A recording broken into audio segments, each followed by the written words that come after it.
mana kita sekarang sampai hari ini kita sudah mendapatkan surat edaran dari Menteri Dalam Negeri tentang pemilihan kepala desa serentak dalam kondisi COVID-19, sehingga berbicara mengenai pilkada seluruh Indonesia rujukannya adalah terkait dengan surat edaran itu, sehingga ini yang jadi pedoman kita untuk menyusun itu, melaksanakan pilkades itu. Nah, sampai hari ini belum ada pencabutan terkait dengan ini. Banyak teman-teman kemarin menyampaikan bahwa Pak, ini kan kita di Baru tidak boleh dikatakan tidak COVID tidak sudah melandai. Nah, persoalan pilkades, kebijakan pilkades itu tergantung dari Kementerian Dalam Negeri, dalam hal ini Dirjen Bina Pemdes, sehingga tidak ada satupun kabupaten yang akan melakukan pilkades yang tidak sesuai dengan surat edaran ini. Dan sampai hari ini tidak ada pencabutan terkait dengan hal itu, sehingga ini yang menjadi dasar kita di dalam pelaksanaan pilkades.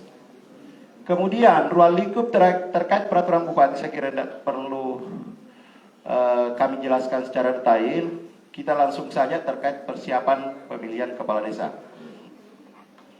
Di tahapan persiapan pemilihan kepala desa, BPD akan memberitahukan masa jabatan kepala desa 6 bulan sebelum berakhirnya masa jabatan kepada desa. Tembusannya disampaikan kepada bupati melalui camat. Berdasarkan panduan yang kami susun, dan insya Allah nanti akan kita share, bahwa tanggal 25 Juli itu BPD memberitahukan secara tertulis kepada kepala desa bahwa pemilihan kepala desa akan jabatan masa kepala desa itu akan segera berakhir. Kemudian kepala desa menyampaikan laporan penyelenggaraan pemerintah desa pada akhir masa jabatan secara tertulis kepada BPD dan bupati paling lama 30 hari setelah pemberitahuan itu, dan merupakan salah satu syarat bagi kepala desa yang ingin mencalonkan sebagai kepala desa. Jadi tolong teman-teman 28 desa yang mau mencalonkan kepala desa, ini adalah merupakan salah satu persyaratan yang harus dipersyaratkan di dalam dokumen persyaratan khusus untuk calon kepala desa. Jadi kami minta tolong jangan dianggap remeh ini bahwa saya tidak mau bikin laporan keterangan pertanggungjawaban. Ini bisa saja nanti akan menggugurkan Bapak Ibu sekalian, karena ini menjadi salah satu persyaratan. Rencananya mulai tanggal 25 Juli sampai dengan tanggal 21 September. Itu. Jadi tanggal 25 Juli sampai dengan tanggal 21 September tahapan menyampaikan laporan pertanggungjawaban kepada BPD. Itu. Kemudian pembentukan panitia pilkades di panitia tingkat kabupaten, kami sudah membentuk panitia tingkat kabupaten, di mana panitia tingkat kabupaten itu terdiri dari Bapak Bupati, kemudian Ketua DPRD, Kapolres, Kejaksaan, dan TNI. Kemudian yang selanjutnya adalah Satgas COVID-19. Nah, jadi tim Satgas Kabupaten ini juga masuk bagian dari panitia pilkades tingkat kabupaten. Kemudian ada unsur terkait lainnya, termasuk OPD-OPD yang ada hubungannya dengan pilkades ini. Nah, di tingkat kabupaten ini kita bentuk yang namanya tim sub kepanitiaan di tingkat kecamatan. Jadi panitia tingkat kecamatan itu menjadi sub kepanitiaan di tingkat kecamatan, di mana yang masuk di sini adalah para camat, Kapolsek, dan Ramil. Kemudian Satgas tingkat kecamatan dan unsur-unsur terkait yang ada di kecamatan. Kemudian panitia tingkat desa. Nah, ini kami minta tolong untuk BPD, ini menjadi perhatian karena nanti BPD akan melakukan musyawarah dengan masyarakat dan lembaga-lembaga kemasyarakatan tentang pembentukan panitia. Di panitia tingkat desa itu terdiri dari unsur perangkat desa. Jadi unsur perangkat desa itu terdiri dari, jadi unsur ya, bukan semuanya. Jadi unsur perangkat desa. Unsur perangkat desa itu terdiri dari sekretaris desa, kaurkasi, dan apa? Kepala dusun. Kepala dusun. Nah, pertanyaannya, apakah staf desa lainnya masuk? Tidak. Oke. Yang masuk adalah perangkat desa. Kemudian unsur berikutnya adalah lembaga kemasyarakatan desa. Di lembaga kemasyarakatan desa itu terdiri dari PKK, RT, Karang Taruna, apa? Posyandu, LPM, Lembaga Pemberdayaan Masyarakat. Jadi ada 5 unsur yang mutlak harus masuk di dalam kepanitiaan tingkat desa. Unsur-unsur itulah yang menjadi salah satu keterwakilan dari lembaga kemasyarakatan. Kemudian tokoh masyarakat desa. Nah, inilah nanti menjadi perhatiannya kita, kira-kira siapa yang mau diambil kepanitiaan berdasarkan hasil musyawarah dari tokoh masyarakat. Nanti akan kami berikan kira-kira yang bagaimana dimaksud dengan kepanitiaan tingkat desa ini. Kemudian panitia pemilihan tingkat desa, BPD akan mengadakan rapat pembentukan panitia pemilihan tingkat desa. Kemudian pembentukan panitia pemilihan tingkat desa ditetapkan dengan keputusan BPD. Jadi bukan keputusan kepala desa ya. Keputusan BPD paling lama 10 hari sejak pemberitahuan mengenai berakhirnya masa jabatan kepala desa. Tadi kan sebelumnya sudah disampaikan penyampaian 10 hari itu paling lama pemberitahuannya, pembentukan panitia sudah ditetapkan. Panitia pemilihan tingkat desa ditetapkan dengan keputusan BPD dan disampaikan secara tertulis kepada bupati melalui camat paling lama 7 hari sejak penetapannya. Jadi kami minta tolong nanti, karena ketua BPD yang hadir hari ini, begitu sudah ditetapkan secepatnya disampaikan ke bupati melalui camat untuk panitia tingkat desa ini. Susunan panitia tingkat desa, minta tolong Pak Fajar share dulu ini perbu supaya teman-teman bisa mengetahui. Dan saya kira kemarin nanti juga kita membentuk grup BPD ada sudah, nanti di grup BPD akan kita share. Kemudian susunan panitia tingkat desa itu, panitia pemilihan tingkat desa berjumlah paling sedikit 6. Kemudian susunannya terdiri dari ketua, wakil ketua, merangkap anggota, sekretaris merangkap anggota, dan anggota. Ini diatur di pasal 10. Syarat-syarat menjadi panitia tingkat desa. Nah, ini juga harus diketahui oleh teman-teman, terutama teman-teman BPD. Pertama, bertakwa kepada Tuhan Yang Maha Esa, warga negara Republik Indonesia, berdomisili dan bertempat tinggal di desa paling singkat 6 bulan sebelum pembentukan panitia. Nah, ini harus dipahami, karena jangan sampai nanti ada yang mau masuk panitia tetapi belum sesuai dengan syarat yang kami sampaikan. Berbeda dengan calon kepala desa. Nah, saya ingin sampaikan bahwa bagi calon kepala desa yang di luar desa itu bisa saja mendaftar di desa A misalnya. Misalnya dia berdomisili di desa B, dia bisa mendaftar di desa A. Nah, kenapa seperti ini? Ini berdasarkan hasil putusan MK, karena kemarin ada beberapa yang menggugat terkait dengan ini, sehingga berubahlah kebijakan Kementerian Dalam Negeri, Peraturan Menteri Dalam Negeri tentang Pilkades, sehingga hasil keputusan MK lah ini jadikan acuan bahwa bisa saja calon kepala desa dari desa lain mendaftar di desa A untuk mengikuti Pilkades. Tetapi untuk panitia tingkat desa itu tidak boleh. Kemudian sehat jasmani dan rohani, berumur sekurang-kurangnya 25 tahun, terdaftar sebagai pemilih di desa yang melaksanakan pemilihan di desa. Jadi harus dipastikan bahwa yang mau masuk jadi panitia bahwa betul-betul orang yang sudah terdaftar, dipastikan bahwa selama ini dia terdaftar sebagai pemilih di desa. Pendidikan paling rendah SMA atau sederajat. Tidak menjadi pengurus partai. Tolong itu. Karena jangan sampai ini bisa menimbulkan persoalan. Ketika ada yang menjadi pengurus, ini bisa saja dipersoalkan orang. Karena terus terang, tadi Pak Sekda bilang bahwa luar biasa nih Pilkades. Nah, memang Sehingga tolong hati-hati nanti BPD dalam membentuk panitia tingkat desa. Tidak menjadi tim sukses calon kepala desa. Ini kan belum tahu, karena baru pembentukan, sehingga nanti akan diatur lebih lanjut, karena aturannya seperti itu. Ini kan belum ada calon, tapi pembentukan panitia dulu. Tetapi tentu bisa teman-teman sudah bisa meraba-raba, karena sekarang di desa ya sudah mulai bergerilya orang.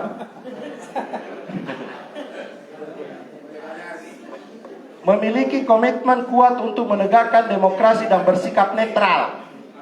Nah, itu harus dipastikan. Ya. Selanjutnya, anggota BPD dilarang menjadi panitia pemilihan tingkat desa. Ya jelas, karena dia yang membentuk panitia. Panitia pemilihan tingkat desa sebelum melaksanakan tugasnya terlebih dahulu menandatangani fakta integritas terkait kapasitasnya sebagai panitia. Sehingga nanti di Perbub itu ada lampiran fakta integritas yang harus ditandatangani oleh panitia. Jika panitia pemilihan tingkat desa memiliki hubungan darah, yang mana itu hubungan darah? Kakek, nenek, ayah, ibu, suami, istri, anak, atau cucu. Dengan calon, maka BPD memberhentikan yang bersangkutan dan mengganti anggotanya yang ditetapkan dengan keputusan BPD. Nah, nyambunglah tadi yang tidak menjadi tim sukses.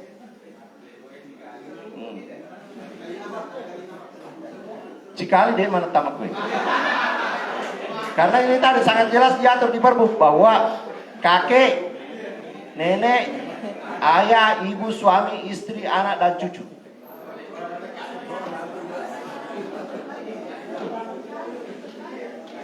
Kemudian panitia tingkat desa, nanti panitia tingkat desa akan membentuk panitia KPPS paling sedikit berjumlah 8 orang. Kemudian yang terdiri dari ketua, sekretaris, dan anggota. Mari Pak. Nah, ini diatur di pasal 15. Syarat menjadi anggota KPPS pertama adalah bertakwa kepada Tuhan Yang Maha Esa, warga negara Republik Indonesia, berdomisili dan bertempat tinggal di desa tersebut, sehat jasmani, berumur sekurang-kurangnya 20 tahun, terdaftar sebagai pemilih di desa yang melaksanakan pemilihan kepala desa, pendidikan paling rendah SMP atau sederajat, tidak menjadi pengurus partai, tidak menjadi tim sukses calon kepala desa, memiliki komitmen kuat untuk menegakkan demokrasi dan bersikap netral dan menandatangani fakta integritas. Kemudian tidak memiliki hubungan darah dengan calon, mulai kakek, nenek, ayah, ibu, suami, istri, anak, dan cucu. Itu diatur di Perbub terkait panitia KPPS. Nah, ini juga yang ingin kami sampaikan, bahwa ini berbeda dengan pemilihan sebelumnya, terutama yang periode gelombang kedua. Kalau gelombang kedua kemarin kita pembentukan KPPS itu TPS itu satu tempat dan dilaksanakan beberapa KPPS. Tahun ini berbeda. Kenapa dia berbeda? Karena tadi rujukannya adalah surat edaran Menteri Dalam Negeri bahwa dalam satu KPPS itu maksimal wajib pilih adalah 500. Sehingga nanti diharapkan itu dilakukan di masing-masing wilayah. Sehingga nanti kami ingin sampaikan kepada kita sekalian, terutama nanti panitia, tapi nanti ini akan kami sosialisasikan lagi, bahwa diharapkan KPPS nanti itu minimal yang jarak jangkauannya dengan desa kota atau KPPS induk itu lebih dekat. Kenapa seperti itu kami atur? Agar supaya karena nanti tempat pencoblosan saja dilakukan di masing-masing wilayah. Tetapi perhitungan suaranya itu di KPPS induk. Jadi KPPS di tempat KPPS induk saja nanti dihitung, sehingga tidak bisa dihitung kalau belum masuk kotak suara di masing-masing KPPS. Sehingga kami harapkan nanti agar supaya diharapkan misalnya di Desa Pujananting, ada yang terjauh itu di Dusun Dengeng-Dengeng, maka diambillah kira-kira yang lebih dekat dengan bisa dilandangi, yang dekat dengan desa kota atau TPS induk, sehingga pada saat selesai pencoblosan itu segera kotak suara itu dibawa ke TPS induk. Itu yang diharapkan. Karena kenapa seperti ini dilakukan? Karena ini masih dalam kondisi COVID-19. Harus ada pembatasan maksimal 500 wajib pilih. Itu. Maksimal 500, sehingga tidak boleh dilakukan dalam satu tempat. Kalau kondisinya kembali normal, maka kembalilah di aturan lama yang dilakukan dalam satu tempat. Tapi kalau ada kondisi pencabutan terkait dengan kondisi COVID itu sekarang. Kemudian pencalonan, pengumuman dan pendaftaran. Pengumuman pendaftaran bakal calon dilaksanakan selama 3 hari. Pengumuman dan pendaftaran, pengumumannya dilaksanakan selama 3 hari sebelum dibukanya pendaftaran dalam bentuk tertulis maupun lisan. Pendaftaran bakal calon dilaksanakan oleh panitia pemilihan tingkat desa dalam waktu paling lama 9 hari kerja. Nah, pengumuman pendaftaran itu diperkirakan tanggal 15 sampai 18 ya? Berapa teman? Ya.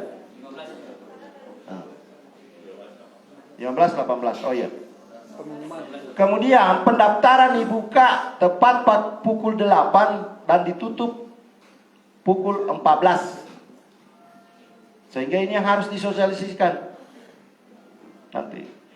Apabila waktu pendaftaran bakal calon telah berakhir dan bakal calon yang mendaftar hanya 1 orang, maka panitia melakukan perpanjangan waktu pendaftaran paling lama 20 hari.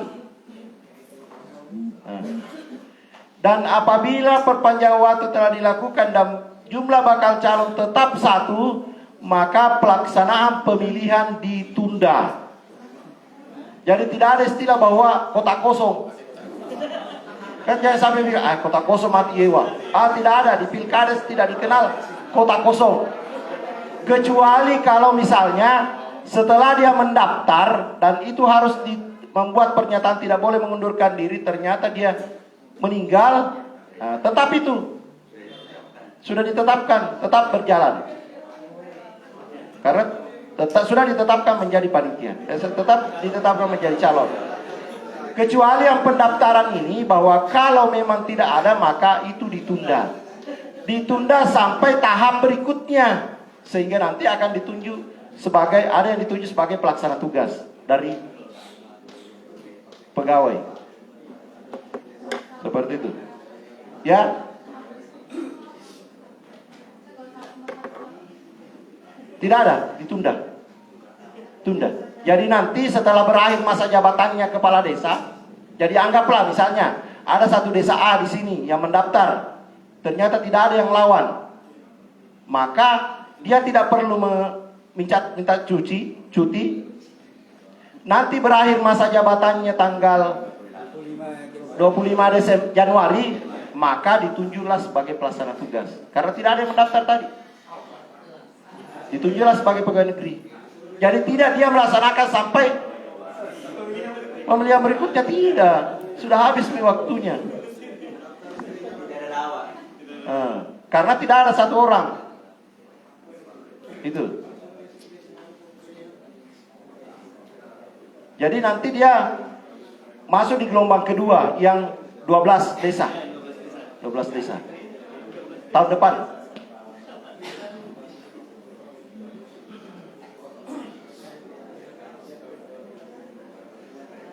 Syarat calon kepala desa.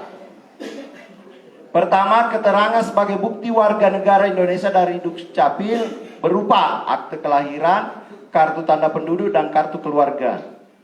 Surat pernyataan bertakwa kepada Tuhan Yang Maha Esa, surat pernyataan memegang teguh dan mengamalkan Pancasila dan sebagainya. Ijazah pendidikan formal tingkat dasar sampai dengan ijazah terakhir yang telah dilegalisir oleh pejabat yang berwenang. Ini juga harus hati-hati bahwa betul-betul yang melegalisir itu adalah pejabat yang memang punya kewenangan untuk melakukan legalisir.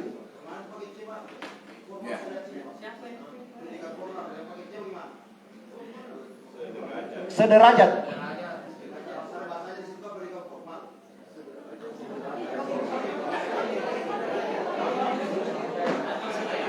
Paket C itu formal atau non formal? Tuh, bukan itu saya jawab.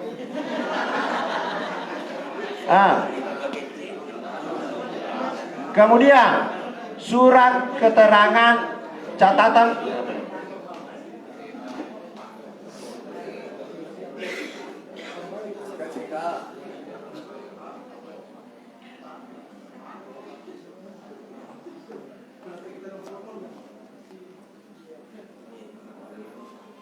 berusia paling rendah 25 tahun pada saat mendaftar yang dibuktikan dengan kartu tanda penduduk dan akte kelahiran yang telah dilegalisir oleh pejabat yang membidangi kependudukan. Surat pernyataan bersedia dicalonkan menjadi kepala desa. Surat pernyataan bersedia bertempat tinggal yang berdomisili di desa yang berdomisili di luar di desa yang bersangkutan setelah terpilih menjadi kepala desa yang ditandatangani di atas materai. Surat keterangan dari ketua pengadilan baru bahwa tidak pernah dijatuhi pidana berdasarkan putusan pengadilan yang telah mempunyai kekuatan hukum tetap karena melakukan tindak pidana yang diancam. Ini harus dipahami, yang diancam. Jadi ini harus kita pahami karena dalam proses pengadilan itu biasa kita ada yang diancam, kemudian ada putusan.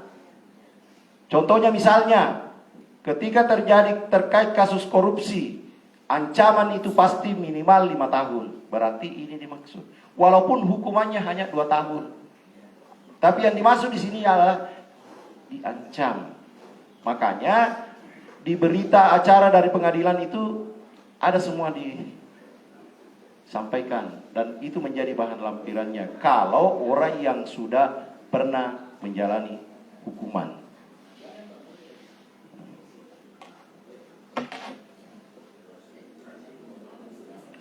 Surat keterangan catatan kepolisian dari Polres Baru bahwa setelah selesai menjalani pidana penjara paling singkat 5 tahun. Surat keterangan ketua pengadilan bahwa tidak sedang dicabut hak pilihnya sesuai dengan putusan pengadilan yang mempunyai kekuatan hukum tetap. Surat keterangan berbadan sehat yang dibuat oleh dokter pemerintah rumah sakit umum daerah. Nah, ini juga kami sampaikan. Jangan sampai nanti calon mengambil surat keterangan dari keterangan sehat di puskesmas yang diakui itu adalah dari rumah sakit umum baru. Sama nanti misalnya daerah Bojo ada yang mau calon, mungkin di Parepare ambil. Yang diakui adalah rumah sakit umum baru. Karena sudah sangat jelas di Perbup itu. Surat keterangan bebas narkotika, alkohol, fisioterapika, dan zat adiktif lain yang dibuat oleh direktur pemerintah yang membidangi memiliki kompetensi. Kemudian, bagi calon kepala desa yang berasal dari kepala desa sebelumnya, harus ada bebas temuan dari inspektorat. Jadi yang merasa ada temuannya, selesaikan memang sudah sekarang.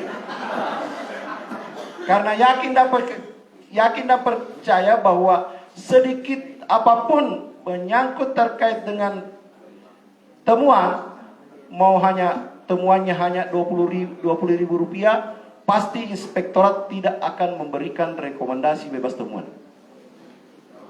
Gitu. Jadi ini harus dipastikan bahwa temuan yang ada di inspektorat itu harus diselesaikan.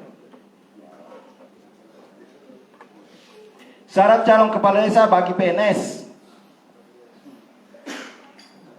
Yang PNS harus mendapatkan izin tertulis dari pejabat pembina kepegawaian dalam hal ini bupati berdasarkan rekomendasi tertulis dari pimpinan instansi induknya. Jadi nanti ketika ada PNS yang mau menjadi calon pegawai, calon kepala desa, maka permohonannya harus diketahui oleh pimpinannya. Kemudian disampaikan kepada bupati dan ini nanti akan bupati mengeluarkan atau tidak mengeluarkan rekomendasi terkait dengan PNS yang mau masuk jadi calon kepala desa. Terpilih dan diangkat menjadi kepala desa yang bersangkutan dibebaskan sementara dari jabatannya selama menjadi kepala desa tanpa kehilangan hak sebagai pegawai negeri. Jadi misalnya ada staf dinas PMD, ternyata dia terpilih menjadi kepala desa, maka semua jabatan yang melekat di dirinya di PMD maka itu dibebaskan, tugaskan untuk sepenuhnya menjadi kepala desa. Pegawai negeri sipil yang terpilih dan diangkat menjadi kepala desa berhak mendapatkan tunjangan kepala desa dan penghasilan lainnya yang sah. Makanya berbeda itu antara tunjangan kepala desa yang PNS dengan non PNS.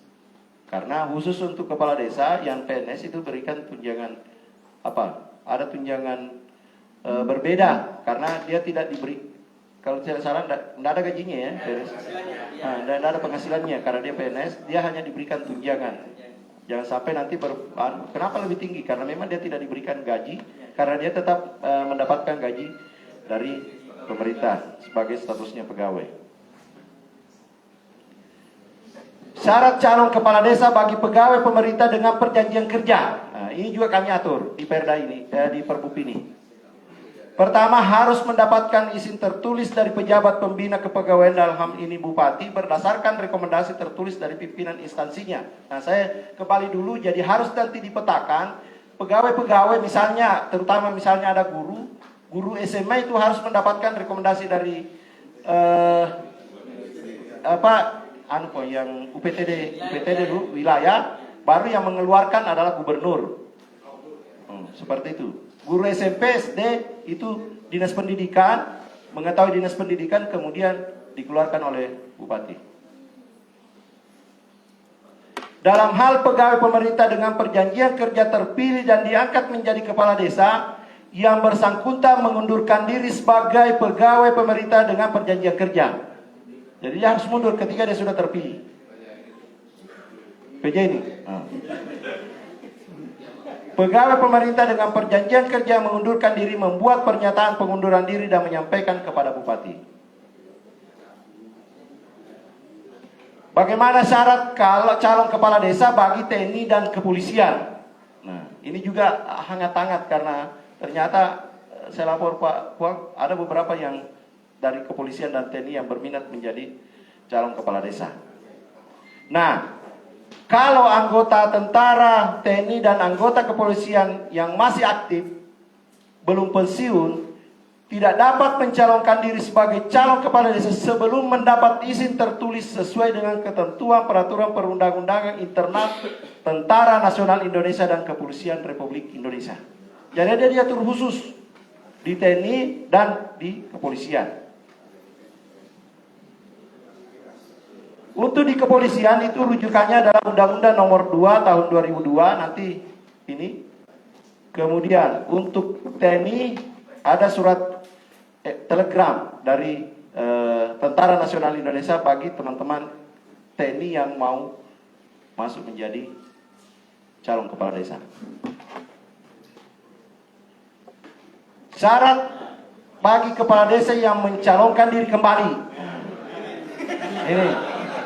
Ini yang harus dipoto memang ini yang. Kepala desa yang ingin mencalonkan diri kembali menyampaikan permohonan izin cuti kepada bupati melalui camat.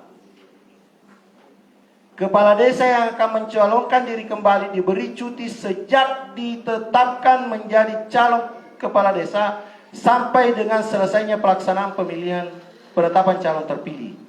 Jadi Bapak Ibu yang kepala desa yang mau mencalonkan kepala desa itu akan cuti. Nanti cuti setelah ditetapkan oleh sebagai calon kepala desa. Selama masa cuti, dilarang menggunakan fasilitas pemerintah desa untuk kepentingan sebagai calon kepala desa. Jadi, 28 desa ini pastikan memang ketika kita cuti, semua yang kita miliki aset-aset desa itu kembalikan. Karena kapan ini masih bertetap, pasti akan Bapak Ibu sekalian bermasalah. Motor, mobil desa, kolor hijau, pokoknya semua kembalikan ke pemerintah desa. Nah, kita ini cuti, bukan lagi. Jika kepala desa cuti, sekretaris desa melaksanakan tugas dan kewajibannya kepala desa sampai dengan berakhirnya masa cuti kepala desa. Jadi masa cuti kepala desa itu berakhir setelah ada penetapan. Ada penetapan menjadi calon terpilih. Mau terpilih tidak terpilih nanti tetap menjadi kapasitasnya sebagai kepala desa sampai berakhirnya masa jabatan kepala desa dan pelantikan kepala desa yang baru. Nah, ini juga kami sampaikan kepada teman-teman sekdes karena ada beberapa teman-teman sekdes, Pak, kalau bisa jangan kami jadi pelaksana harian terkait dengan itu. Ya, kalau tidak mau tetap mau sekdes, ya rubah dulu Permendagrinya. Silakan rubah dulu Permendagrinya. Undang-undang nomor 6. Jadi silakan rubah dulu Undang-undang nomor 6. Karena undang-undang yang mengatur bahwa yang melaksanakan pelaksana harian itu adalah sekdes. Jika sekretaris desa, ini juga. Jika sekretaris desa, karena tidak menutup kemungkinan dari 28 desa ada sekretaris desa yang mau mencalonkan diri. Jika sekretaris desa mau mencalonkan diri, kepala desa mengangkat kaur atau kasih selaku pelaksana harian kepala desa. Kaur kasih. Gitu. Kalau kepala desa berhalangan tetap. Kalau sekretaris desa berhalangan tetap. Syarat calon kepala desa bagi perangkat desa. Ini tidak menutup kemungkinan karena kami juga dengar ada beberapa kepala dusun yang mau masuk. Perangkat desa yang mencalonkan diri dalam pemilihan kepala desa diberi cuti sejak yang bersangkutan terdaftar sebagai bakal calon. Nah, itu tadi bedakan. Bakal. Kalau tadi desa sudah ditetapkan. Tapi kalau perangkat desa itu pada saat pendaftaran karena itu menjadi salah satu persyaratan. Sampai selesainya pelaksanaan penetapan calon terpilih. Mengajukan permohonan izin cuti kepada kepala desa dan tembusannya camat dan mendaftarkan diri sebagai calon kepala desa. Nah, ini yang poin ketiga. Karena ada juga beberapa teman-teman desa menyampaikan begini, tidak mena langsung welok maringi isi. Jadi ada poin ketiga. Apabila sampai 3 hari sejak diterimanya permohonan, kepala desa tidak mengeluarkan surat izin cuti, maka camat memberikan surat izin cuti kepada bersangkutan. Kan banyak terjadi, tapi di Baru belum ada.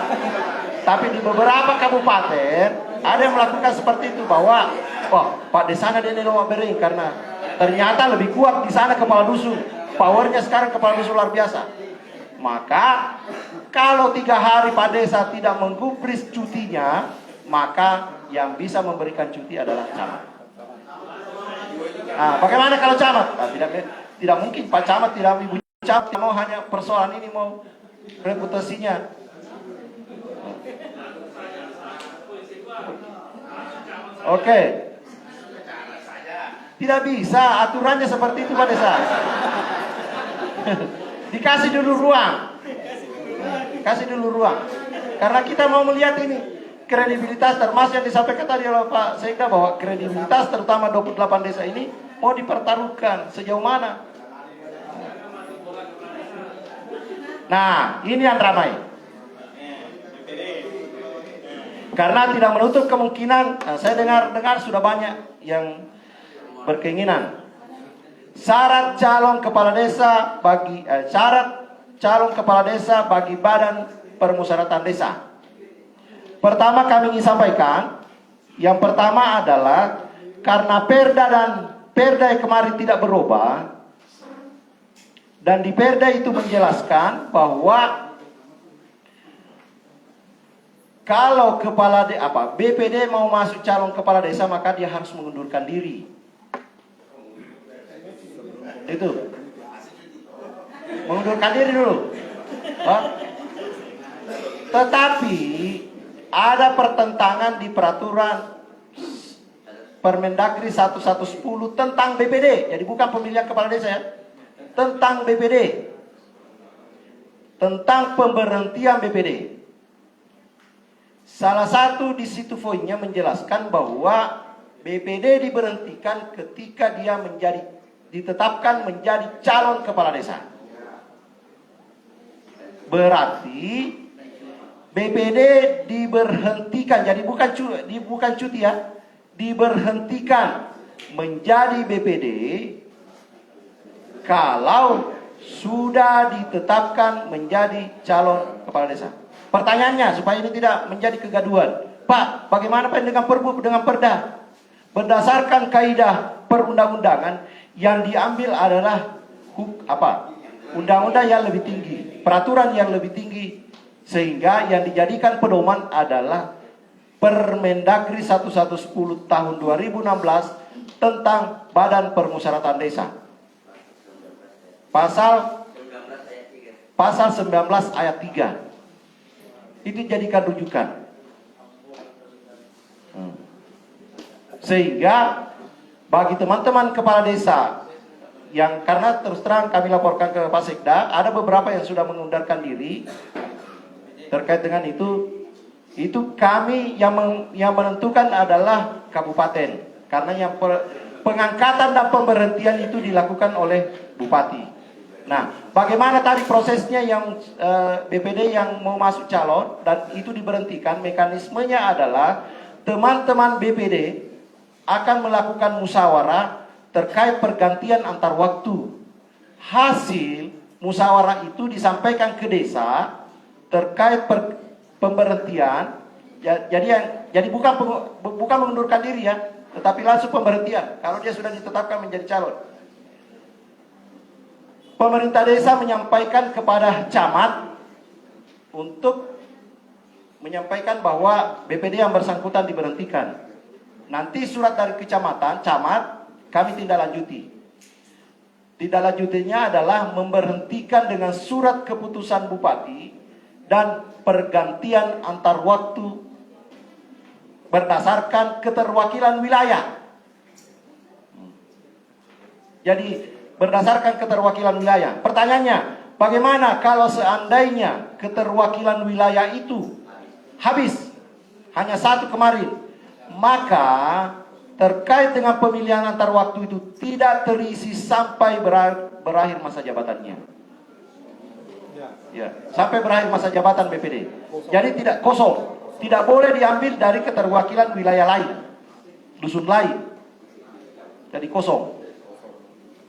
Seperti itu. Saya kira clear ya.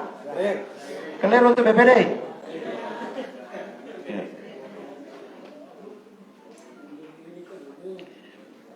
Penjaringan bakal calon. Persyaratan calon, panitia pemilihan yang melakukan penelitian terhadap persyaratan calon meliputi penelitian kelengkapan keabsahan administrasi pencalonan. Penelitian kelengkapan dan keabsahan administrasi dilaksanakan paling lama 20 hari. Panitia pemilihan yang mengumumkan hasil penelitian kepada masyarakat untuk memperoleh hasil masukan wajib diproses dan ditindaklanjuti panitia tingkat desa. Nah, penjaringan bakal calon. Pertama, ada ujian tertulis. Yang melakukan adalah kabupaten. Dan dilakukan pembobotan menurut kriteria yang telah diatur di Perbup. Mulai pengalaman kerjanya di lembaga pemerintahan, tingkat pendidikan, dan usia. Nilai pembobotan masing-masing calon kepala desa ditetapkan oleh panitia pemilihan tingkat kabupaten dan diumumkan paling lambat 1 hari sebelum waktu ujian tertulis. Nah, tadi Pak Sekda menyampaikan bahwa ini nanti akan ada ujian wawancara. Mau ditahu bagaimana kapabilitasnya teman-teman calon kepala desa. Kami sangat mengapresiasi itu. Karena memang calon kepala desa ini harus paham terutama terkait dengan visi misinya. Jangan sampai terutama bagaimana mengkonekkan visi misi kabupaten dengan visi misi nanti ketika dia terpilih. Karena jangan sampai visi misi calon kepala desa lari kiri, sementara visi misi kabupaten lari kanan, dia lari kiri, tidak nyambung. Sehingga calon kepala desa memang harus memahami terkait dengan bagaimana visi misinya ketika dia terpilih nanti menjadi calon kepala desa.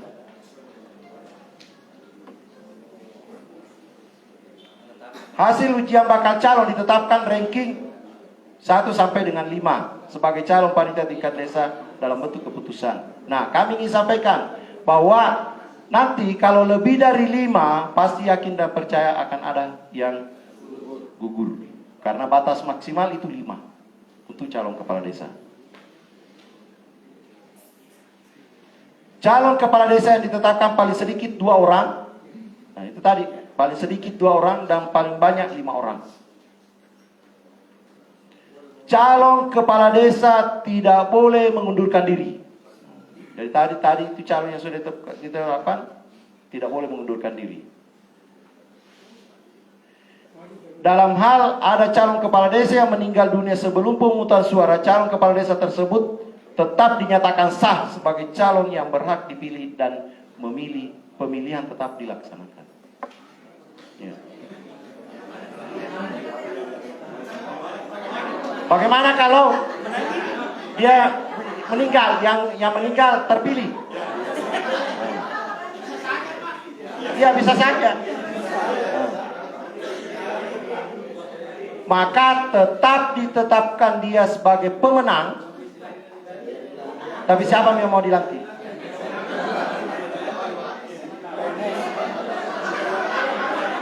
Maka ditunjuklah nanti pelaksana tugas. Tidak bisa. Tidak bisa. Jadi nanti akan ditunjuk pelaksana tugas.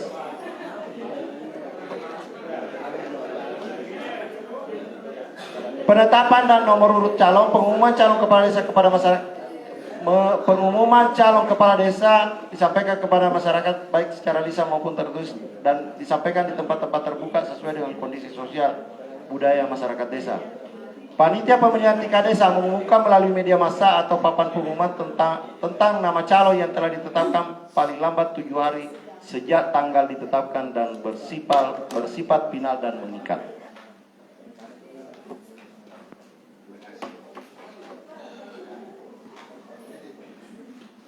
Yang mempunyai hak untuk memilih warga negara Republik Indonesia, penduduk bertempat tinggal di desa sekurang-kurangnya 6 bulan, penduduk desa pada hari pemungutan suara pemilihan kepada sudah berumur 17 tahun dan sudah pernah menikah dan ditetapkan sebagai pemilih. Nyata-nyata tidak sedang terganggu jiwanya atau ingatannya, tidak sedang dicabut hak pilihnya berdasarkan peraturan pengadilan yang telah memperoleh kekuatan hukum tetap. Pendaftaran pemilih dilaksanakan oleh panitia tingkat desa dengan mendatangi rumah-rumah penduduk untuk mendaftarkan pemilih. Pemilih yang telah terdaftar dimutakhirkan data dan divalidasi oleh panitia tingkat desa sesuai dengan kependudukannya. Nanti saya kira ini tugasnya panitia desa akan kami sosialisasi, karena Bapak Ibu sekalian nanti kami akan nanti setelah kita sosialisasi di tingkat desa, masing-masing desa, kita akan langsung bingtek BPD khusus untuk persiapan pemilihan kepala desa. Jadi semua BPD akan kita undang 2 hari untuk bintek di kabupaten. Setelah itu terbentuk panitia, kita bintek lagi panitia untuk memberikan pemahaman terkait dengan bagaimana pelaksanaan pilkades ini. Kami berusaha di kabupaten semaksimal mungkin untuk bagaimana peningkatan kapasitas terutama yang pemangku kepentingan di dalam persiapan pemilihan kepala desa supaya tidak ada dusta di antara kita. Itu. Kampanye ya nanti ini diatur. Saya kira nanti juga panitia tingkat desa ini kami jelaskan karena saya kira tidak apa-apa diketahui, tetapi di Perbup ini sudah ada yang terkait dengan mekanisme kampanyenya. Yang jelas mekanisme kampanye juga mengatur terkait dengan pelaksanaan pilkades dalam kondisi COVID, termasuk hari pelaksanaan. Jadi di sini diatur secara detail. Silakan nanti dipelajari di termasuk masa tenang. Ini nanti mungkin panitia tingkat desa dan calon akan kita lakukan. Yang jelas kami juga sekedar melaporkan, dan ini juga laporkan lebih awal ke Pak Sekda sebagai ketua. Kami punya rencana nanti Pak pada saat kampanye damai, karena banyak yang terjadi, sehingga hari ini kita mau pastikan nanti di kampanye kampanye damai di tingkat kabupaten itu kita undang semua calon kepala desa dan menandatangani fakta integritas. Yang paling penting ditandatangani fakta integritas pertama adalah terkait dengan bagaimana pelaksanaan pilkades itu berjalan lancar. Kemudian yang kedua adalah tidak ada pemberhentian perangkat desa, siapapun yang terpilih. Siapapun yang terpilih menjadi kepala desa, tidak ada perangkat desa yang dilakukan pemecatan secara pihak. Karena kami ingin sampaikan kepada teman-teman sekalian, ada beberapa kondisi yang terjadi di beberapa kabupaten. Pelantikan kepala desa yang telah terpilih tidak jadi dilantik karena terjadi pemecatan secara pihak kepada perangkat desa. Pengangkatan perangkat desa, pemberhentian dan pengangkatan perangkat desa ada mekanisme yang harus dilakukan berdasarkan aturan. Sehingga itu yang harus ditandatangani. Makanya juga karena hadir hari ini perangkat desa, ada sekdes, saya juga ingin menyampaikan kepada sekdes bahwa semua termasuk perangkat desa lainnya, kami ingin sampaikan bahwa jangan Anda terlibat dalam kegiatan politik praktis pilkades, sehingga bisa berdampak terhadap keberadaanmu sebagai perangkat desa. Itu yang harus dipastikan. Dan itu juga harus menjadi jaminan buat kami di PMD, agar supaya kami bisa memberikan ruang ketika ada mempersoalkan teman-teman sekalian. Sehingga ini yang harus kita sepakati, karena banyak yang terjadi di beberapa tempat setelah terpilih kepala desa, pemula kepala dusun sampai dengan sekdes. Ini kita setengah mati membinanya, tiba-tiba diganti, sehingga apa yang terjadi kita lagi mulai dari nol. Nah, kepada saja akan cari tanam itu. Nah, waktu dan tempat pemungutan suara, tadi Pak Sekda sudah menyampaikan bahwa pemungutan suara insya Allah mudah-mudahan tidak ada berubah, dan yakin dan percaya ini menjadi komitmen kita, dan pimpinan sudah menyetujui bahwa pemungutan suara tanggal 19 Desember 2022 hari Selasa ya? Coba. Hari Senin. Hari Senin. Jadi tanggal 19 hari Senin. Kemudian saya juga ingin menyampaikan kepada teman-teman sekalian yang 28 desa, karena di APBD desa ada beberapa anggaran yang telah disiapkan, termasuk kami di kabupaten dan di desa. Ini nanti dalam waktu dekat ada perubahan APBD desa. Jadi tolong hati-hati. Yang menjadi skala prioritas adalah persiapan pilkades. Saya sudah wanti-wanti, dan saya sudah beberapa kali sudah menyampaikan bahwa jangan ganggu APBD desa, prioritaskan terutama yang 28 desa untuk persiapan pilkades. Apa yang berubah? Yang berubah adalah panitia KPPS, karena dilakukan di masing-masing tempat. Tapi insya Allah nanti akan kami fasilitasi terkait dengan itu. Kemudian khusus untuk biaya pengamanan itu juga harus sebagian dialokasikan lewat anggaran desa. Biaya pengamanan yang dimaksud yang bagaimana? Pengawanan hansip. Untuk yang kepolisian dan TNI itu dan Pamong Praja itu menjadi tanggung jawab kami di kabupaten. Kemudian makan minum pelaksanaan hari A itu menjadi kewenangan desa. Itu. Jadi makanya saya bilang tolong hati-hati, dan termasuk anggaran COVID, karena berdasarkan peraturan Menteri Dalam Negeri tentang pelaksanaan surat edaran Menteri Dalam Negeri tentang pelaksanaan pilkada serentak secara dalam hal kondisi COVID, dan surat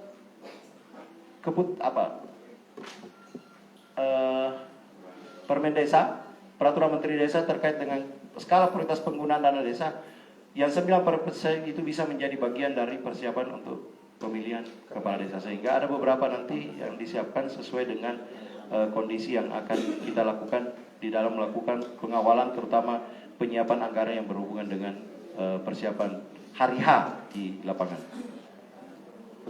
Pemungutan suara dilaksanakan hari kerja dan dimulai pukul 7 sampai dengan jam 2.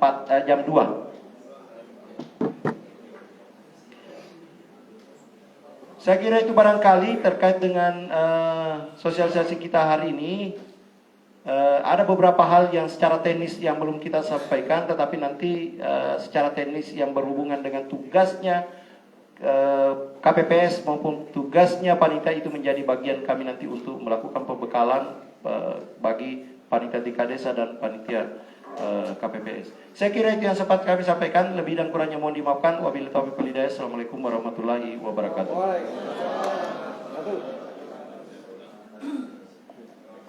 Baik, terima kasih Pak Kadis. Saya izin 7 menit sebelum saya tinggalkan tempat.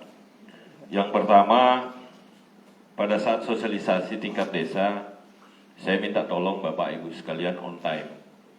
Karena begini, kami ini di kabupaten sangat padat acara Pak. Kami persiapan APBD pokok, kami persiapan APBD perubahan, dan tidak ada waktu yang kosong setiap hari. Jadi minta tolong Pak, jangan seperti tadi undangan kita jam 8.30, ngopi jam 10 baru dimulai.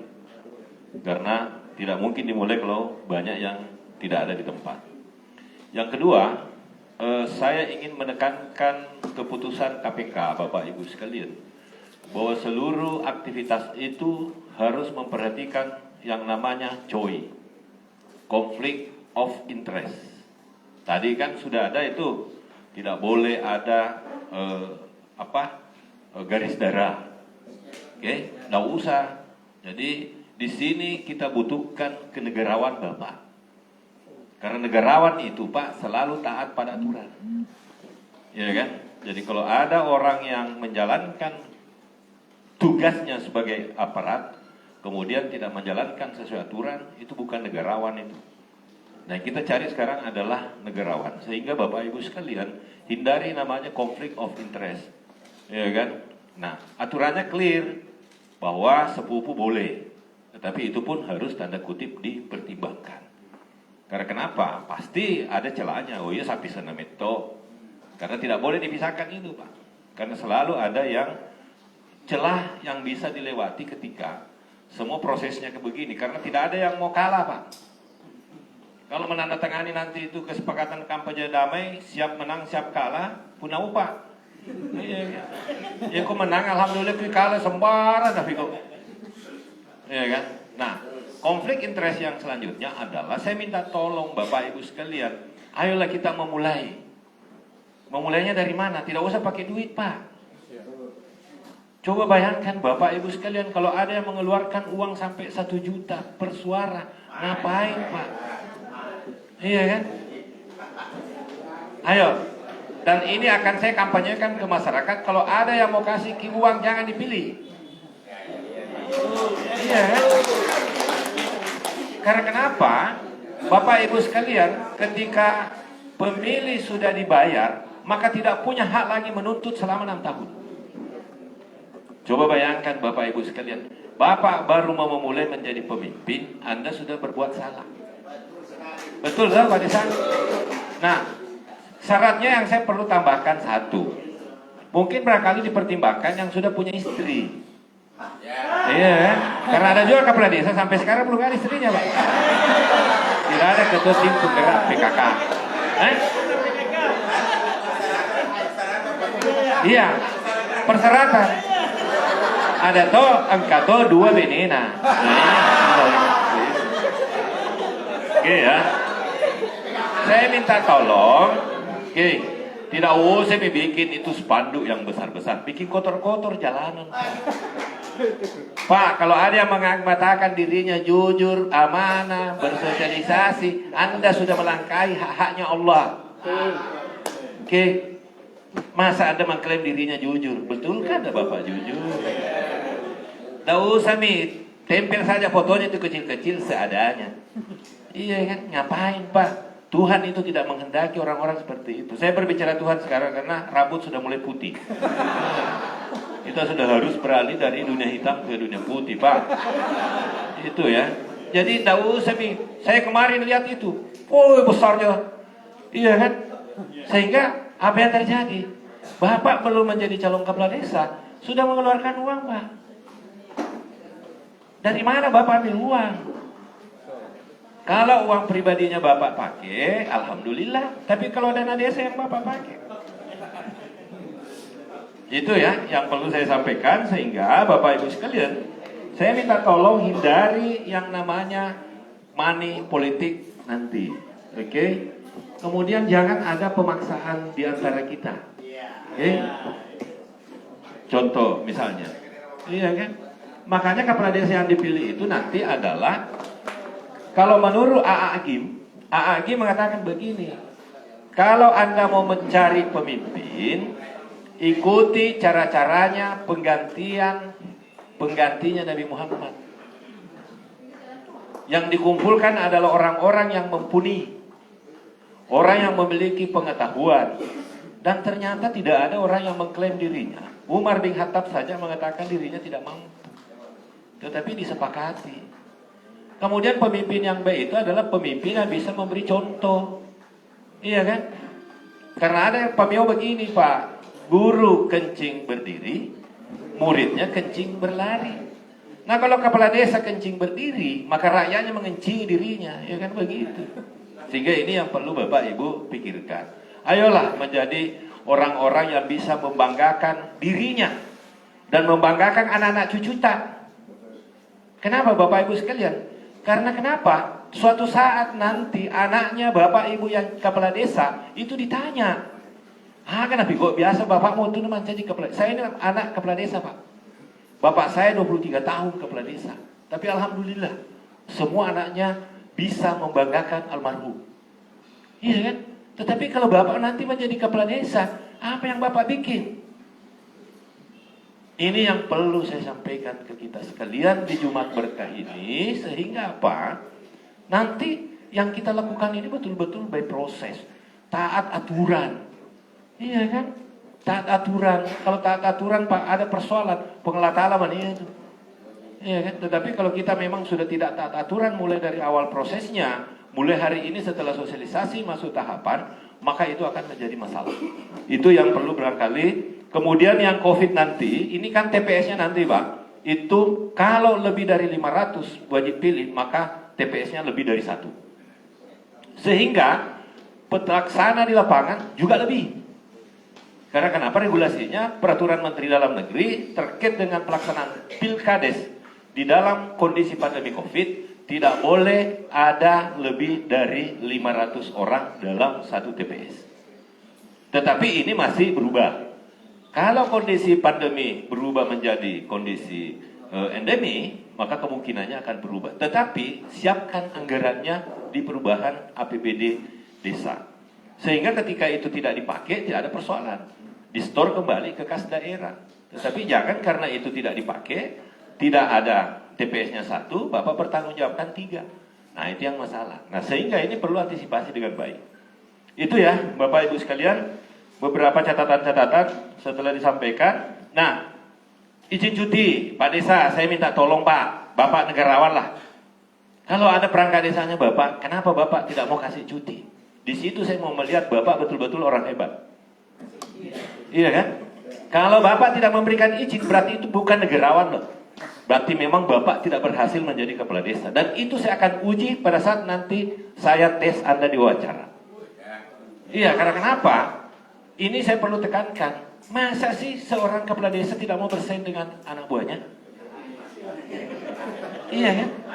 Artinya apa? Anda ragu dengan diri sendiri. Coba. Pemimpin yang hebat itu adalah pemimpin yang bisa melahirkan pemimpin-pemimpin hebat. Kita catat ya Pak. Tanggal 16 Juli tahun 2022 di tempat ini saya sampaikan. Pemimpin yang hebat adalah orang-orang yang bisa menghasilkan pemimpin yang hebat. Jadi kalau ada kepala desa tidak mau bersaing stafnya, sehingga harus camat yang mengeluarkan lagi surat cuti, maka itu adalah salah satu indikasi Anda bukan pemimpin, tetapi Anda adalah pimpinan. Beda Pak, pemimpin berbeda dengan pimpinan. Ingat Ki, pemimpin berbeda dengan pimpinan. Saya ini dosen mata kuliah kepemimpinan. Jadi kalau Bapak Ibu tidak memberikan itu, di situ tanda kutip bahwa Anda bukan pemimpin, tetapi Anda adalah pimpinan. Saya kira itu ya. Saya mohon izin Pak Camat, Ibu Camat, saya harus kembali ke kantor karena saya ada rapat lagi. Itu staf di luar berjejer semua mau ditandatangan, ya kan? Jadi pesan saya, Bapak Ibu sekalian, lakukanlah seluruh proses sesuai dengan aturan-aturan. Bagi Bapak Ibu kepala desa yang mau menjadi calon kembali, persiapkan dirinya dengan baik. Oke, jangan Bapak Ibu membuat konflik di lapangan. Damaikan, jadikanlah pemilihan kepala desa ini menjadi pemilihan yang damai, pemilihan yang enak Pak, iya kan? Pemilihan yang membahagiakan. Jangan karena Bapak tidak terpilih, nanti Bapak akan menjadi sumber konflik di desa. Kami di kabupaten Pak sangat-sangat banyak. Bayangkan Pak, kalau Bapak pecah kepala dusun sampai di saya. Coba, Bapak pecah sekretaris sampai di kita. Itu akan menjadi lagi pengurusan. Sehingga banyak yang bisa diurus yang lain, tersedot lagi waktu ke situ. Selesaikanlah di bawah Bapak Ibu sekalian. Cobalah menjadi orang-orang yang betul-betul yang diharapkan sesuai dengan norma-norma agama yang diajarkan kepada kita sekalian. Catat ya Bapak Ibu sekalian. Mudah-mudahan apa yang kita lakukan ini bernilai ibadah. Saya kira itu. Saya mohon izin. Assalamualaikum warahmatullahi wabarakatuh. Demikian tadi penyampaian dari Bapak Sekretaris Daerah dan Kepala Dinas. Kesempatan kali ini apabila ada yang perlu ditanyakan, kami memberikan kesempatan untuk 3 orang penanya. Saya persilakan dari tes.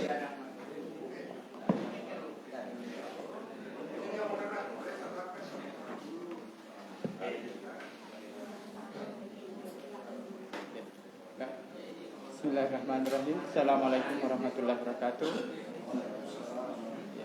Saya mengawali pertanyaan tentang awal-awal dari materi tadi mengenai jumlah panitia yang paling sedikit 6 orang diambil dari 3 elemen atau unsur, yaitu unsur perangkat dan unsur lembaga, kemudian tokoh masyarakat. Nah, jadi kalau kita lihat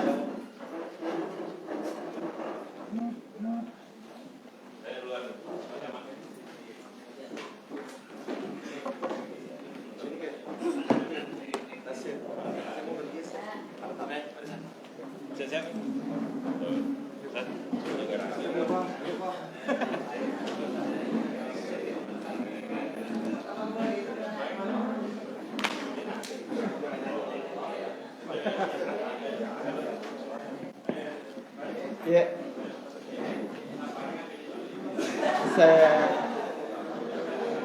saya lanjutkan pertanyaan.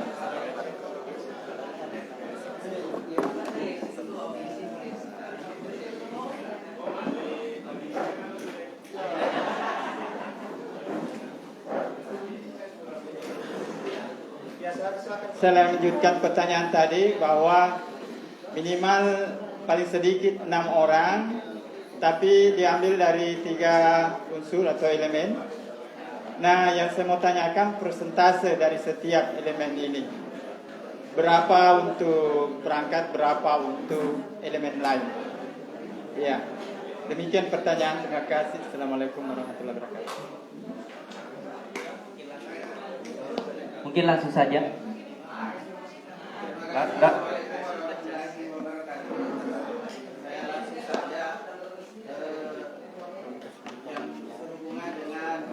Di bab 4 pasal 5 dan ya, kaitannya dengan pasal 9, yaitu penyampaian masa jabatan kepala desa dan setelahnya itu setelah 10 hari kita membentuk panitia.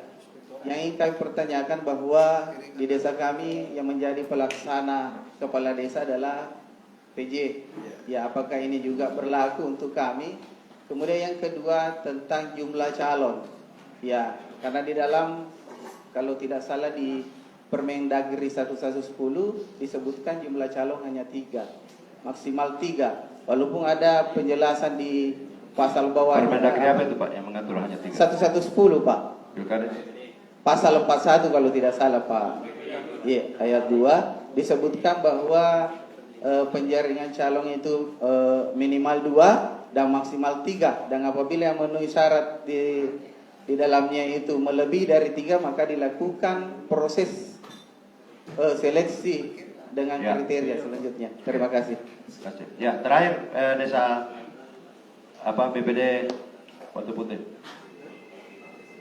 Terima kasih Ya. atas kesempatannya Pak Kadis. Jadi langsung saja. Ya, langsung saja Pak. Tadi saat saya menggarisbawahi juga Ya. dari materi apa yang dibawakan oleh Pak Sekda, kebetulan beliau sudah keluar, bahwa ada rencana untuk wawancara setiap nanti Wawancara ya, calon. Ya. untuk peningkatan kapasitas Ya. bagi partai. Nah, di sini saya melihat Pak, karena kita kan Kabupaten Baru adalah nanti tahun politik nanti. Ya. Otomatis dalam pelaksanaan calon nanti kalau melebihi dari 5, Ya. salah satu desa yang mendaftarkan diri Ya. calon Ada pasti yang ada gugur. yang gugur. Oke. Tapi disinilah kita takutkan, kita minta nanti Ya. verifikasinya panitia kabupaten Ya. untuk menentukan siapa betul-betul Oke. calon di situ supaya dia memasuki politik nanti di Ya, ya. 2024. Oke, langsung Pak. Langsung. Ya. Kemudian di persyaratan tadi Ya. di TNI Polri Pak. Ya. Di TNI Polri aktif itu kan tidak punya hak dipilih, tidak punya hak memilih. Ya. Kenapa justru ada regulasinya hanya izin komandannya atau atasannya? Ya, oke. Ya, nah, di sisi lain tidak punya hak dipilih, Ya. tidak punya hak memilih. Oke. Yang kedua BPD Pak. BPD, Artinya ya. BPD dalam hal ini di Peraturan Menteri Dalam Negeri itu 110 kan nanti setelah penetapan pendaftaran calon Ya. baru ada pengunduran diri. Ya, bukan pengunduran di Ya. pasal berapa itu Pak? Pasal berapa? Kita jelaskan. Kurang tahu juga. Artinya Saya sudah ada ya, di, oke. iya, iya, ada di Permendagri sana Ya. apa? Permendagri 110 pasal berapa tadi itu? Iya. 19. Nah, Nah, sedangkan di sini perbedaannya dari TNI dengan BPD Ya. bagi anggota yang mau masuk oke. jadi calon. Iya. Oke. Ya itu mungkin cukup ramai Ya. Pak. Iya. Terima kasih. Jadi saya minta maaf sebelumnya ya, karena begini, saya harus bergeser juga di rumah jabatan karena ada jam. Kenapa Pak Desa? Jangan terlalu sombong Pak Desa di sini. Itu. Saya minta maaf, saya mau bergeser karena ada tamu. Tadi sudah lewat ke kota Pangkep, acara di Lampuko, dan dia harus singgah di rumah jabatan. Tapi jangan ragukan, tim kami ini yang di depan akan menjelaskan karena kami ini sejak dari awal penyusunan ini kami hampir setiap malam kumpul untuk persiapan ini. Yang pertama khusus untuk BPD Lasitae mengenai presentase, tidak ada presentase Pak diatur. Tidak ada presentase. Jadi sekali lagi ya, mengenai unsur, tidak ada unsur presentase diatur baik di Permendagri maupun di Perbu. Sehingga tergantung hasil kesepakatan antara BPD dengan tokoh masyarakat dan lembaga-lembaga yang masuk di sini. Karena di ketentuannya itu, tabe dulu. Ketika saya menjelaskan, jangan sampai nanti kita tidak lain yang saya jelaskan, lain yang kita pahami. Pada saat musyawarah pembentukan panitia, hadir adalah BPD dan perangkat desa dan lembaga kemasyarakatan dan tokoh masyarakat. Itu yang harus dipastikan. Tuh. Disepakati berapa orang, disepakati siapa-siapa dari unsur yang telah ditentukan berdasarkan Permendagri dan tidak ada persentasenya. Tuh. Kemudian terkait dengan Lompok Tengah. Lompok Tengah. Apa tadi? Kenapa? Bagaimana yang pejabat sekarang? Apa itu masih tetap pejabat? Ya, begitu ya? Apakah tetap kami BPD menyurati? Oh tidak Ji, karena tidak ada Ji ini anunya. Tidak ada Ji hubungannya. Kecuali kalau beliau juga mau masuk. Tidak Ji. Tidak Ji. Nah itu tidak. Karena dia hanya pejabat. Kemudian yang kedua apa lagi tadi? Itu di Permendagri 1110 ya. Tetapi yang menjadi rujukannya adalah Permendagri khusus untuk Pilkades 112 ya, Pilkades. Sehingga itu yang menjadi rujukannya kita. Sehingga batas maksimal itu 5. Minimal 2. Itu. Minimal 2. Batas maksimal 5. Apalagi tadi? Saya tidak catat karena saya harus bergeser cepat.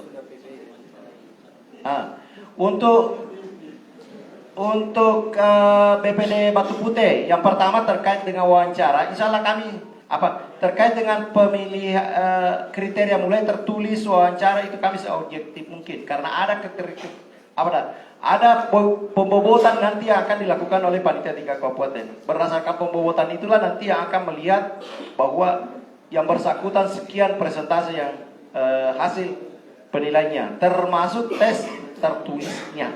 Itu akan diatur dan kami salah independen terkait dengan tertulis ini. Kami tidak kami berusaha untuk menggunakan yang betul-betul independen di dalam pembuatan dan pemeriksaan soal terkait dengan Pilkades ini. Kemudian terkait dengan TNI Polri. Mana tadi?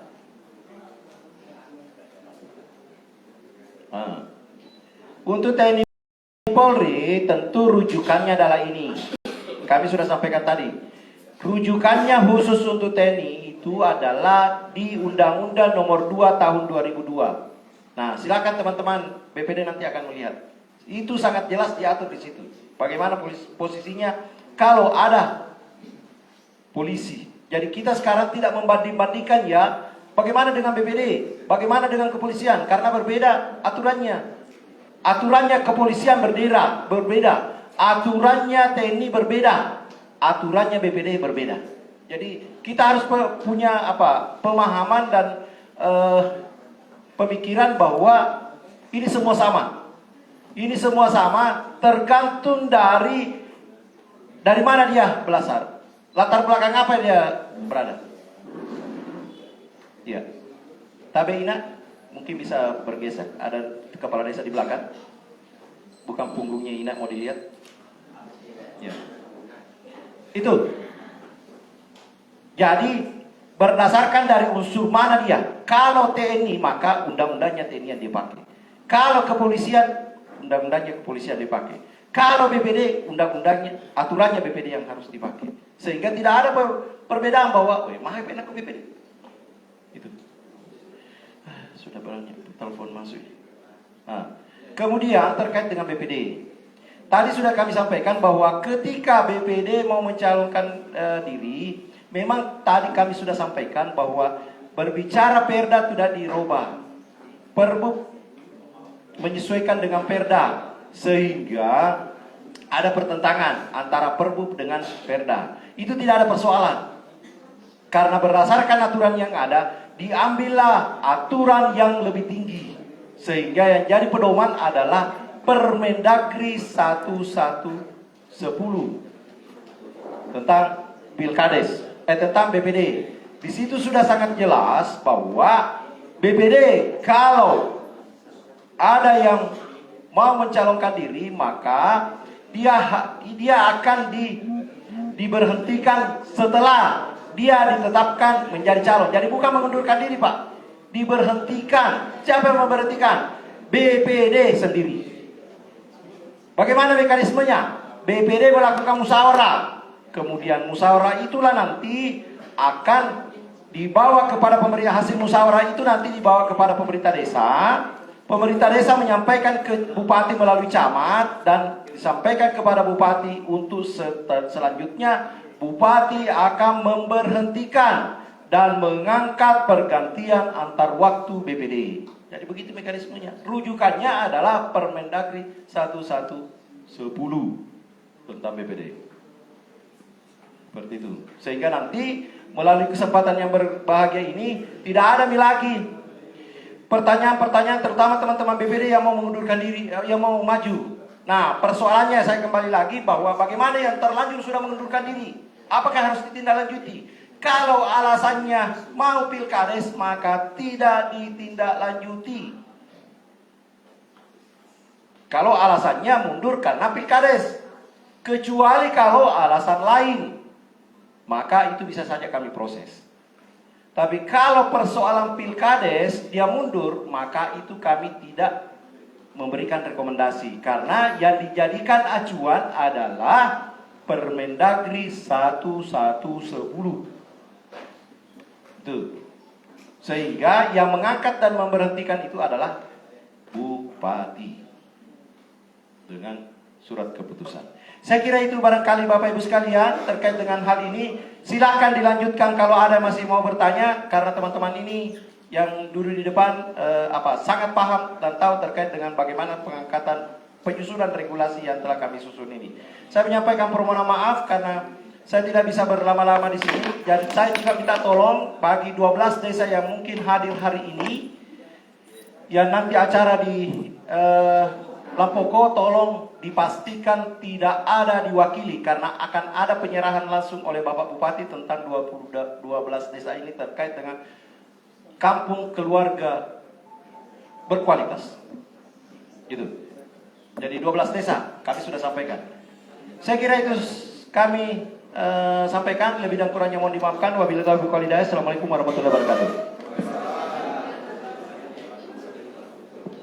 Baik, saya tambahkan sedikit mengenai pertanyaan mengenai Permendagri, Pak. Yang tadi yang antara Permendagri 110 dengan Permendagri 112 tentang satu tentang pemilihan kepala desa, satu tentang BPD.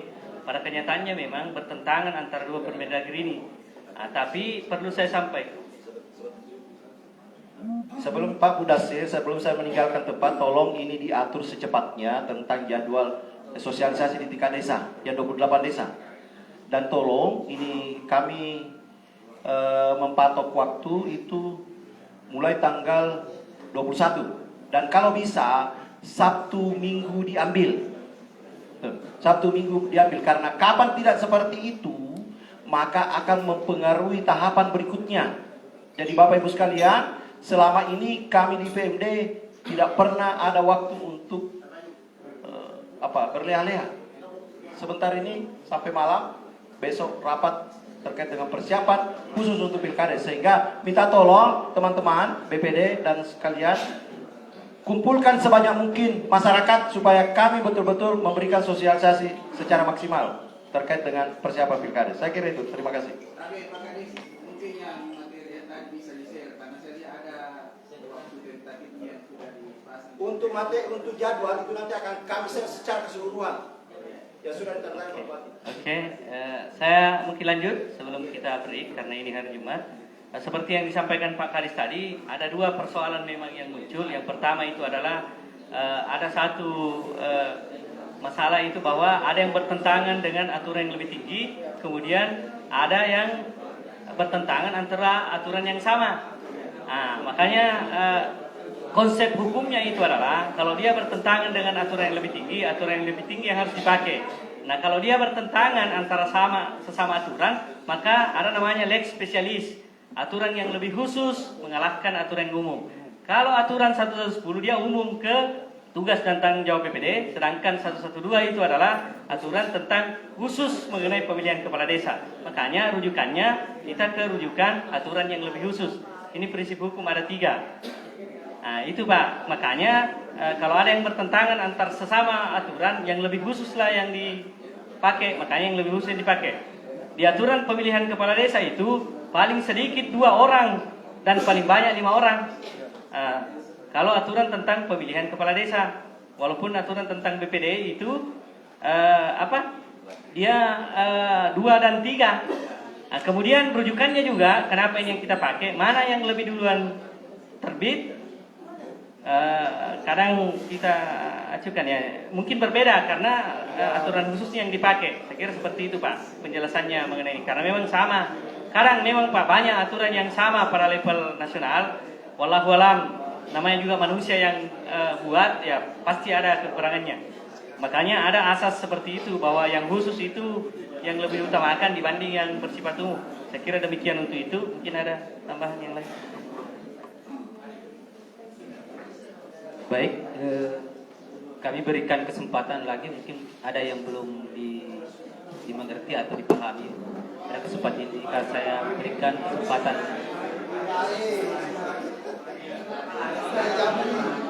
Atau sudah? Ya, saya persilakan Pak Desa.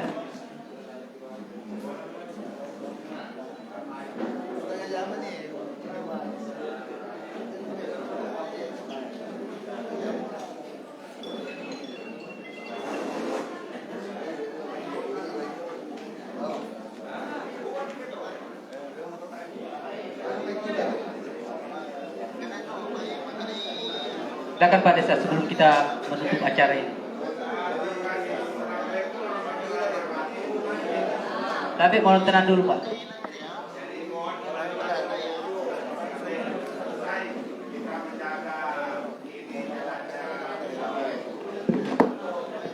Halo, satu.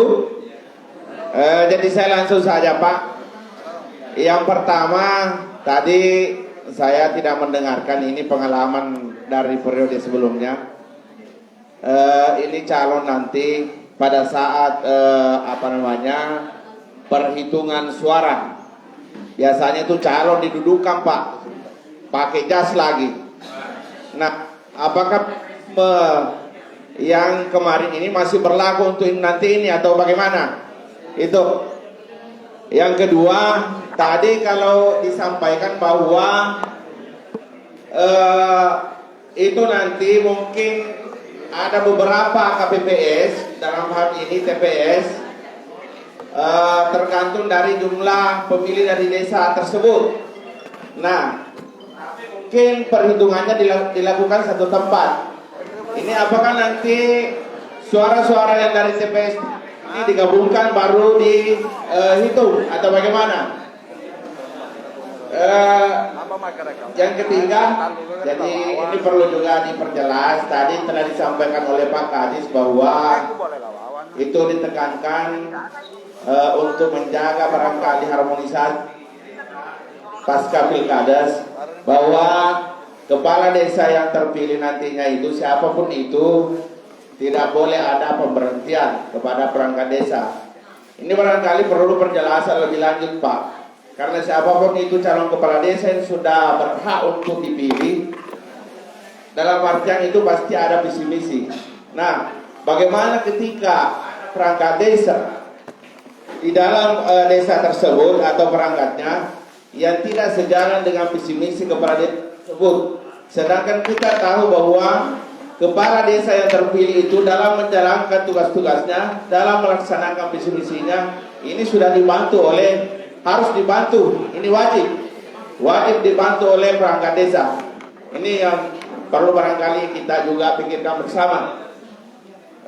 Terus terkait masalah anggaran untuk pilkades, pengalaman juga tahun-tahun sebelumnya, periode sebelumnya, itu biasanya ada kesepakatan antara calon yang sudah ditetapkan dengan panitia. Nantinya ini apakah masih berlaku atau bagaimana? Karena ini sudah ada PPD dianggarkan di situ. Terima kasih untuk sementara. Assalamualaikum warahmatullahi wabarakatuh. Mungkin langsung saja, mungkin bisa dijawab.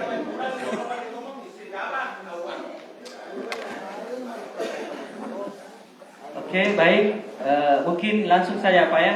Saya mengenai calon kepala desa yang harus didudukkan. Konsepnya sebetulnya untuk tahun ini adalah konsep COVID.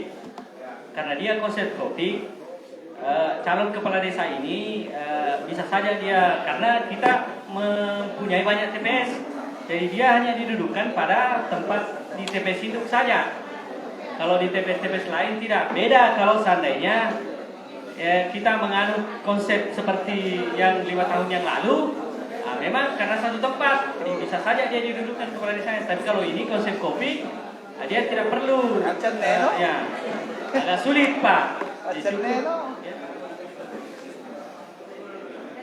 Jadi prosesnya nanti pada saat perhitungannya baru dia didudukkan ini calon kepala desanya, karena kan dikumpul pada satu tempat. Saya kira seperti itu, tidak menjadi ketuanya. Kemudian mengenai tadi pemberhentian kepala desa, sebetulnya bukan momennya dibahas ini mengenai pemberhentian perangkat, tapi tidak apa-apa kita sedikit menyinggung. Kalau saya Pak, sepanjang sesuai dengan mekanisme peraturan perundang-undangan, tidak ada persoalan Anda bisa memberhentikan. Yang menjadi persoalan adalah karena kadang tidak melalui mekanisme pemberhentian yang seharusnya, langsung tiba-tiba diberhentikan. Ini kan yang tidak benar. Tapi kalau sesuai dengan konsep peraturan perundang-undangan, saya kira tidak ada masalah. Dan itu kan harus melalui camat pemberhentiannya. Nah itu tidak ada masalah Pak. Tapi ya itu tadi catatannya sesuai dengan mekanisme peraturan perundang-undangan. Kalau itu bisa kita lakukan, saya kira tidak ada persoalan. Cuma catatannya tadi ya, mekanisme itu kan ada tahapannya untuk memberhentikan. Mulai dari teguran, kemudian teguran tertulis dan sebagainya, panjang tahapannya. Dan itu harus dibuktikan, karena kalau dia juga menggugat, kita bisa digugat juga di PT UN kan kepala desa kalau sekedar memberhentikan.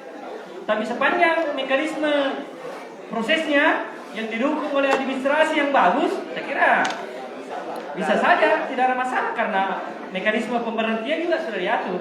Sepanjang sesuai, tidak ada persoalan. Cuma yang jadi persoalan ini adalah karena banyak teman-teman kepala desa memberhentikan tanpa melalui prosedur. Nah ini yang bahaya memang. Itu yang kami harap untuk tidak dilakukan seperti itu. Tapi kalau sesuai mekanisme, prosedur, tahapan, saya kira bisa. Saya kira itu. Mungkin ada tambahan Pak. Sedikit lagi Pak.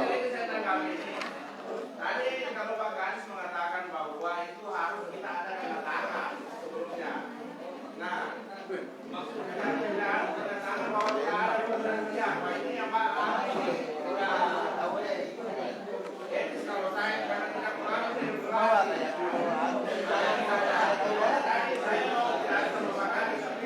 kalau melalui mekanisme nggak jadi masalah. Malam ini maju main. Oke Jumat. Begini mungkin maksudnya Pak Desa, bahwa tidak boleh ada pemberhentian tanpa melalui mekanisme peraturan perundang-undangan. Begitu maksudnya Pak. Bukan berarti tidak boleh ada pemberhentian, tapi tidak boleh ada pemberhentian tanpa melalui mekanisme. Saya kira seperti itu Pak. Boleh ada pemberhentian. Ya, saya kira seperti itu Pak. Anunya, arahannya Pak Kadis begitu. Ya. Izin Pak. Kami Pak. Sekali. Satu lagi Pak. Ya, terima kasih. Assalamualaikum warahmatullahi wabarakatuh. Singkat saja, saya lihat tadi, saya tidak tahu juga apakah memang dibahas juga di sini mengenai pelanggaran dalam kampanye nanti, ataukah memang ada momennya. Nah, cuman ini saya tidak lihat, mohon diberi penyampaian apakah di sini memang disampaikan atau memang ada lain momen untuk pelanggaran yang dilakukan selama kampanye. Terima kasih.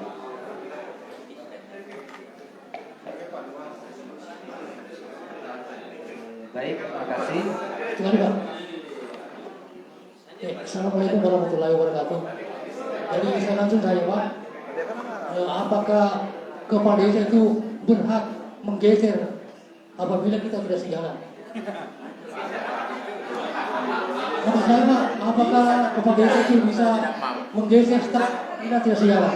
Seperti yang terjadi di Kabupaten. Bisa menggeser sejalan.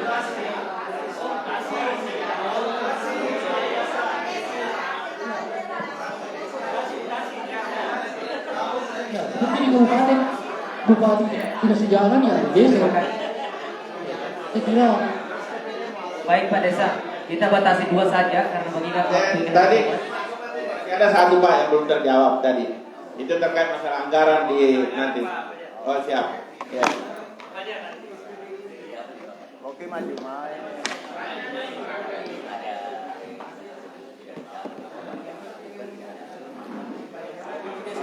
Baik, terkait dengan anggaran tadi Pak Kades, terkait dengan kontribusi dari calon kepala desa itu sudah tidak ada lagi, sehingga mungkin Sudah ada semua itu sudah ada semua itu anggaran. Sudah sekian anggaran. mungkin tidak dianggarkan lagi. Sudah ada. Selanjutnya tadi yang kedua tadi itu 2 pertanyaan, mungkin bisa dijawab yang terkait dengan bagaimana terkait aturan pelanggaran yang tidak dibahas tadi. Dan yang kedua, apa kepala desa bisa menggeser perangkat desa yang tidak sesuai dengan visi-misi kepala desa, menggeser tidak sesuai dengan pak desanya. Ya, terima kasih. Kalau mengenai pergeseran atau mutasi istilahnya kalau kami di pemerintahan, kalau berdasarkan aturan perubahan apa itu ada perubahan Permendagri, aturan mutasi di desa itu kalau berdasarkan aturannya adalah nanti boleh diadakan pergeseran jika ada salah satu perangkat desa yang kosong. Itu kalau dia tidak ada yang kosong, saya belum menemukan bahwa boleh digeser atau tidak boleh digeser. Saya belum menemukan. Tapi kalau ada yang kosong, boleh dilakukan pergeseran sebelum melakukan perekrutan. Itu yang ada. Itu yang ada Pak. Persoalan kalau misalnya pool, itu yang saya belum menemukan anunya. Boleh atau tidaknya. Ini masih diskresi. Ya, maksudnya tidak ada larangan tapi tidak ada juga yang membolehkan. Ini masih dilema maksudnya. Saya ketemukan. Ya, saya kira seperti itu Pak. kita mau pakai, kalau tidak loyal bagaimana kira-kira Pak? Saya kira di kabupaten juga seperti itu Pak. Kalau bupati tidak sejalan dengan dia pasti gawat geser Pak. Makanya saya sampaikan Pak, kalau aturan tentang desa ada mekanismenya. Karena berbeda aturan tentang desa dengan aturan tentang kabupaten. Ada juga mekanismenya. Kalau mekanisme yang saya pahami kalau aturan tentang desa seperti yang tadi, bahwa kalau ada yang kosong, salah satu kosong, boleh digeser. Tapi kalau tidak ada yang kosong, ini yang belum kita temukan. Jadi kami menganggap untuk safety-nya, jangan dulu dilakukan pergeseran. Ya, walaupun sebetulnya pada letterletnya tidak ada juga yang melarang, tapi tidak ada juga yang membolehkan itu. Belum ada yang lain. Saya kira cukup dulu Pak ya mengenai yang lain. Ya, saya kira yang lain. Ya, saya tambahkan sedikit terkait pertanyaannya Panca. Tadi Bapak Ibu perhatiannya sedikit supaya lebih optimal waktu kita. Jadi yang pertama berkenaan dengan sanksi. Jadi diatur dalam peraturan bupati ya. Ada dalam peraturan bupati berkenaan dengan sanksi bagi yang melanggar. Sanksi administrasi tertulis bahkan sampai pemberhentian calon, status calonnya. Jadi ada dalam perbuk, walaupun tadi mungkin tidak dijelaskan. Kemudian saya ingin menjawab pertanyaan Pak Desa. Pak Desa pada prinsipnya ketika ingin melakukan satu kebijakan itu berdasar. Maksudnya adalah engkau ada sarta pelecehi, engkau ada sarta berhentikan. Makanya mungkin dasar jolok. Ada dasarnya. Buat partai integritas. Kemudian